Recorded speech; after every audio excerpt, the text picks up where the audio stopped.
Government departments में और different boards and corporation में जो एम्प्लाई कच्चे तौर पे काम कर रहे थे और सरकारी पॉलिसियों जो रेगुलराइजेशन की बने थी उनके नीचे उनकी रेगुलराइजेशन नहीं हो रही थी, क्योंकि उनमें कुछ लोग क्वालिफाइड नहीं थे। जो पोस्टों की रिक्वायरमेंट है क्वालिफिकेशन की वो फुलफ़िल नहीं करते थे। कई लोगों की अपॉइंटमेंट जो है कोई सैंक्शन पोस्टों के खिलाफ नहीं हुई थी। कई डिपार्टमेंट्स में पोस्टें ही नहीं थी। उसके बारे में अभी एक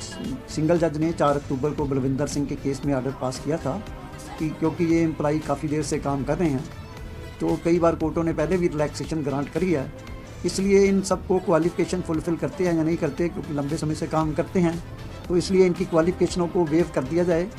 यदि पोस्टें नहीं हैं तो वो पोस्टों इतने साल काम करने के कारण सैंक्शन पोस्ट पे अपॉइंटमेंट हुई थी कि नहीं हुई थी, इसी कंडीशन को इस समय ना देखा जाए। और इसी तरह डिपार्टमेंट में डिफरेंट क्या फाइनेंशियल पोजीशन है, इसको अब कोर्ट डिपार्टमेंट कंसिडर ना करे। उन सब के बारे में रेगुलराइजेशन के ऑर्डर जो है कोर्ट डिपार्टमेंट्स पास करे, कोर्ट ऑर्डर को ध्यान में रखते हुए। और कोर्ट ने ये भी कह दिया था कि 1 फरवरी तक सारा रेगुलराइजेशन के ऑर्डरों के बारे में इनके इशू करने हैं। यदि नहीं करेंगे तो 50,000 रुपया एक एम्प्लाई के नाम पे हर एक एम्प्लाई के जितने भी कोर्ट्स में आए हैं उनके अकाउंट्स में एज कॉस्ट जमा करनी होगी सरकार को या डिपार्टमेंट्स को, जो भी बोर्ड एंड कॉरपोरेशन में एम्प्लाई काम कर रहे हैं। तो क्योंकि रेगुलराइजेशन की 2014 की पॉलिसियाँ पहले एक डिवीज़न बेंच ने क्वाश कर दी थी और डिवीज़न बेंच का ऑर्डर था कि 31 मई तक तो कि उनको 6 महीने के अंदर पोस्टों को रेगुलर भरा जाए और 6 महीने के बाद कच्चे एम्प्लॉइज़ को लागू जो है कंटिन्यू नहीं करने दिया जाए। सरकार ने उसके खिलाफ सुप्रीम कोर्ट में अपील फाइल करी थी। सुरेश त्यागी के नाम का केस था, तो जिसमें सुप्रीम कोर्ट ने यह कह दिया था कि अभी इनको 6 महीने के बाद जो निकालने की का ऑर्डर है उसके बारे में स्टेटस को इशू कर दिया था कि वो उनको बाहर नहीं निकाला जाएगा, लेकिन रेगुलर रिक्रूटमेंट करने के लिए जो डायरेक्शन है वो गवर्नमेंट उसको फॉलो करेगी और रेगुलर रिक्रूटमेंट्स करेगी और जिसमें उनको भी अपॉर्चुनिटी दी जाएगी to appear for regular recruitment. लेकिन अभी जो ये फैसला 4 अक्टूबर को सिंगल जज ने किया था उसमें डायरेक्शन थी कि जो पुरानी पॉलिसियाँ थी जो 2003 में 96 में 97 में उस पॉलिसियों के अधीन जो एम्प्लॉइज़ रेगुलर नहीं हो पाए थे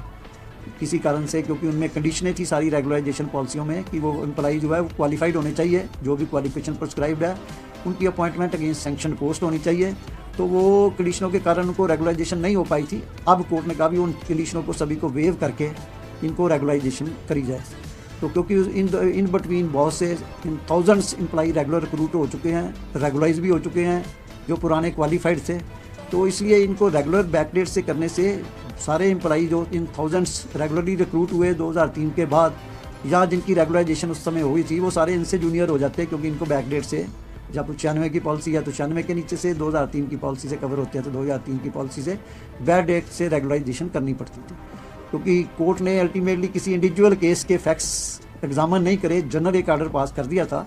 तो इसलिए सरकार ने उसकी अपील डिवीज़न बेंच के पास करी थी जो आज हियरिंग के लिए आई थी।